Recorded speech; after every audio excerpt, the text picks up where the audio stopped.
Well, it's good to be back with you as we are continuing on through our journey of our Bible study in the Outsiders. My name is Kevin Young. I have the privilege of being the lead clergy at Christ Table. If you'd like to know more about Christ Table, visit that URL right up there, www.christstable.today. And if you'd like to know more about this study in particular, we are still at the very beginning, essentially, of our 6-week, 24-day study on outsiders in the Bible, people who had an impact on the community in which they were placed from the outside. Many of them were weird or occupied weird positions. So we're walking through 24 of those, and you can download a PDF of that study for absolutely free right there at the URL at the bottom of your screen, go.christstable.today/outsiders. And if you'd like to get the printed materials and other things, you can do that right there at that URL as well. Now, we find ourselves, if you are watching this live or on delay, day of on July 4th. And so I will say to you, happy Independence Day. Today, we are going to actually look at a story of independence that came to an outsider who was very, very non-independent because of something that was going on in his life. And I will say that this is a very difficult passage in modern times for us to kind of look at and assess and understand completely. And so we'll just kind of walk into that with eyes wide open, accepting that, and also accepting differences of opinion on the way to interpret this passage. And so the passage that we're going to find ourselves in today is Luke chapter 38, verses 26 through 39. And for many, this will be a familiar passage. This is about the individual by the name, at least that we know them of, Legion, which was a demon-possessed individual that Jesus comes into contact with. Now, the interesting thing about this passage is that this passage kind of comes in a very strategic place in the book of Luke. Now, every one of the gospel writers, Matthew, Mark, Luke, and John, who are telling the story of the good news of Jesus, each of those four individuals, tell the story of Jesus from a different angle, from a different perspective.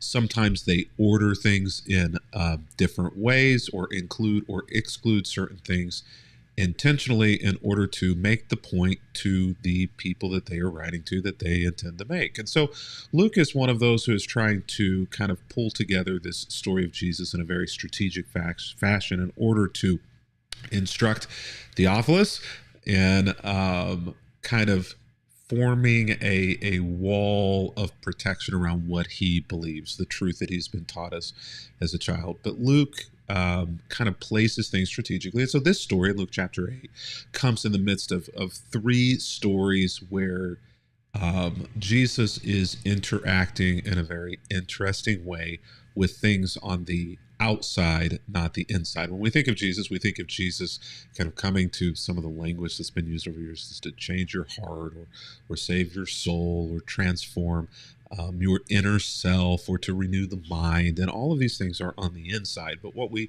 see Luke kind of tackling here is that Jesus isn't just interested in saving or transforming the inside, but Jesus is also interested in the outside as well. So what Luke does is Luke interestingly just kind of pulls together three stories about Jesus' control and direction and managing of things that are external. And so he begins, and we won't discuss this one today, for his ability to be in control over the storm or over the environment.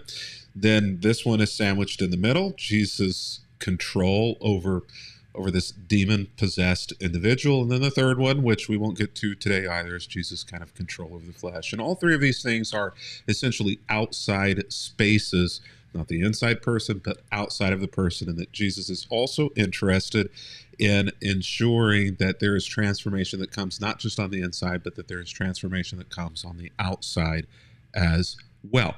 And so why don't we just go ahead and jump into the passage now in Luke chapter 8.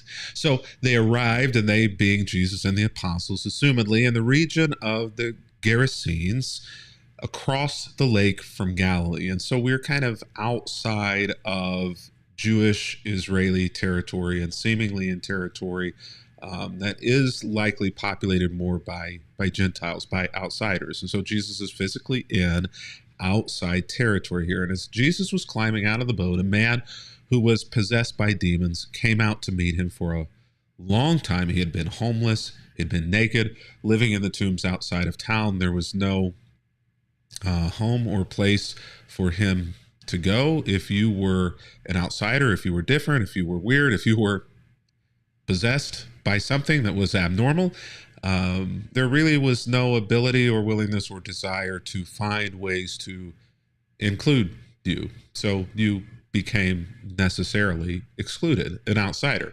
As soon as Jesus sees this, though, he reacts differently than the townspeople, the locals, the neighbors, and the family have reacted. And he, meaning the individual here, because Jesus is in his proximity, also has an equal and opposite reaction to Jesus. He shrieks and he falls down in front of him, and then he screams, "Why are you interfering with me, Jesus, Son of the Most High God? Please, I beg you, don't torture me." For Jesus had already commanded the evil spirit to come out of him. And Luke gives us this aside, this kind of third-person omniscient perspective that the spirit had often taken control of the man. So it may well be that he had seasons where he was in his mind, and there were seasons where he was not in his mind, where he was possessed or taken over by something. Even when he was placed under guard and put in chains and shackles, he simply broke them and rushed out into the wilderness, completely under the demon's power, completely out of control and out of his mind. So Jesus demands, "What is your name?" "Legion," he replied, which is quite literally a reply of a number, not a name. For he was filled with many demons, Luke tells us. So the demons keep begging Jesus not to send them into the bottomless pit. And so what's happening here is seemingly that the demons are trying to implore upon Jesus not to enact final punishment upon them, but to resist doing that. So there happens to be a large herd of pigs feeding on the hillside nearby, and the demons begged him to let them enter into the pigs. So Jesus gave them permission. And when the demons came out of the man and entered the pigs, and the entire herd plunged down the steep hillside into the lake and drowned. When the herdsmen see it, they fled to a nearby town and surrounding countryside, spreading the news as they ran, and people rushed out, as would be the case, to see what had happened. This is a big story in a town like that. A crowd soon gathers around Jesus, and they saw the man who had been freed from the demons, assumedly now normal in his right mind. And he's sitting at Jesus' feet. He's fully clothed. He's not naked, perfectly sane. That word sane, fascinating. And they were all happy, isn't the word there. Compassionate, isn't the word there. Perplexed, isn't the word there. They were all afraid. Then those who had seen what happened told the others how the demon-possessed man had been depossessed, had been healed, in a word. And all the people in the entire region begged Jesus to go away and to leave them alone. Fascinating response. What do you make of that? An outsider, Jesus shows up, interacts with another outsider, essentially makes that outsider, the possessed individual, an insider. No longer does he have anything about him that warrants him being an outsider. And it brings fear. And they beg Jesus to go away, to leave them alone. So Jesus returns to the boat and he obliges. He leaves. Jesus doesn't typically go where he isn't wanted, and crosses back to the other side of the lake, back to inside territory. Now, the man who had been freed from the demons, the story isn't over, begged to go with Jesus. Maybe it was the townspeople who had driven him mad. But Jesus sends him home saying, no, go back to your family. Tell them everything that God has done for you. So he went all through the town proclaiming the great things that Jesus had done for him. Now, unfortunately, I don't have the time, and it is outside of the kind of context and the story of which we're looking at this to walk through all the nuances of what's going on here. Is this demon possession? Is this something else that they did not have the language or the science or psychology in order to describe? That is above my pay grade, and frankly, it is above your pay grade as well. No matter what you believe about the text of Scripture and inerrancy and infallibility and inspiration, at the end of the day, we have to admit that this is what the text says. And also, at the end of the day, we have to admit that it is messy, and we are also 2,000 years removed from it in time, and we are also 2,000 years advanced from it in our knowledge and understanding of the world around us. The spiritual world, the medical world, the psychological world, the physical world, the supernatural world, though we may be the same or maybe less in touch or in tune with the supernatural world, at least in my estimation. Could it well be that this is some sort of mental illness that they didn't have the language to kind of define? Absolutely. But there are still things about this story that are troubling. Sending the whatever it was into the pigs dying. This is a super complex story, and people have gone to great lengths to rationalize and explain it, and maybe those are legitimate explanations. And also, many people put a lot of time and energy into walking through some of the possibilities for all the nuances that are going on in the story, even beyond the demon possession. But for our use and our understanding, what we need to recognize here is that there was an individual who was in some sort of distress. Whether or not that distress for Legion was coming due to a demon possession or was coming due to some sort of a psychological disability or somewhere on the spectrum between those two things, we don't know, and we don't necessarily need to know, because the end result of that was a psychological trauma that manifested itself physically on the outside and made this individual an outsider. And where others had tried to control it, chains, pushing away, perhaps other types of things, Jesus instead tries to relieve him of it. Jesus inserts himself into the story of this man who is deeply troubled, thus reminding us that when others pull away, that is essentially whenever Jesus is making himself present and making himself known.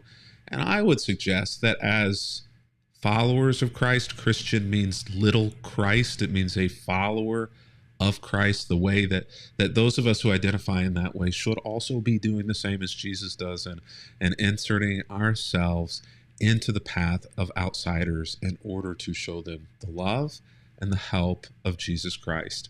Specifically here, what I think that we can get out of this story when it comes to outsiders, assumedly a Gentile, not a Jew. So Jesus, even here, seems to be hinting at this idea that his message, his gospel, good news, his transformation is not just for insiders, but is also for outsiders, people who are not Jewish. But also, I think what is compelling for us here is a reminder that Jesus cares for those who have mental health conditions. So often I hear stories and am becoming increasingly aware as a religious leader within Christianity here in U.S. America that we have not, in religious circles and houses of faith, we have not done a good job at all. In fact, we've done a fairly terrible job at recognizing those who have mental health conditions, psychological disabilities, things that they struggle with of a mental or psychological nature, and then finding ways to bring them into the inside to help, for one, and second, to help their families cope and deal, for us to carry and share part of the burden. We tend to, oftentimes in religious circles here in U.S. America, things that we don't understand, things that we don't like, things that are too difficult or take too much trouble or don't help the bottom line that much, we tend to push those into secondary priorities or completely kind of outside to the fringes or margins and say we don't have the capacity, the funding, the ability, the knowledge, the know-how to help. I don't see Jesus doing that. I see Jesus caring for those with mental health conditions. And I'm thankful and proud to say that I have actually seen many churches doing this and trying to do this, but it is far too few. And the ways in which they try to enable and help and walk alongside the list of the types of mental health concerns and conditions that churches are willing to be helpful in is far too short for many people. And so sadly, many families who have children who are on the spectrum, of children who have a handicap of some sort, physical, emotional, psychological, are not well cared for by the church. And we don't see that in Jesus. What we see in Jesus is those who are carrying those kind of burdens are well cared for, are loved, are helped, are allowed to take priority in moments over those who are, quote unquote, normal. Jesus here once again seems to go to those who are in greatest need, the outsiders, not to the exclusion of the insiders, but certainly in a sense to the diminishment of time spent with them. Well, may God bless you on this holiday if you are in U.S. America, but either way, until tomorrow,